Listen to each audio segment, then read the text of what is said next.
সার্ভেটা আসলে আমাদের সবাইকে কেন শিখতে হবে, জমি জরিপ সম্পর্কে কেন আমাদেরকে জানতে হবে, সে জিনিসটা নিয়ে আমি আলোচনা করব আজকে।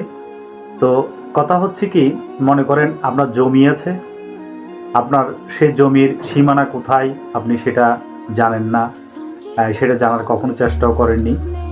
তো সেক্ষেত্রে কি করতে হয়, আপনাকে বাড়ির থেকে একজন সার্ভেয়ার নিয়ে আসতে হয় জমির পরিমাপ করার জন্য।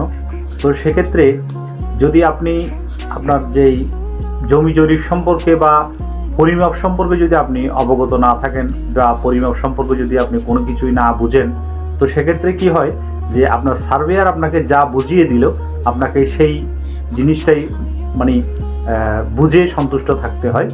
অর্থাৎ সার্ভেয়ারের উপরে বা সার্ভেয়ার যে সিদ্ধান্তটা দিল, সেই সিদ্ধান্তের উপরে আপনি কিন্তু কোনো মন্তব্য করতে পারেন না। তার কারণই হচ্ছে এটাই যে আপনি জমি জরিপ সম্পর্কে, পরিমাপ সম্পর্কে আপনি অজ্ঞ বিদায়। সেই জন্য আপনার সার্ভেয়ার যা আপনাকে বুঝিয়ে দিল, সেই অর্থাৎ সার্ভেয়ারের সিদ্ধান্তের উপরে আপনি কোনো কথা বলতে পারলেন না।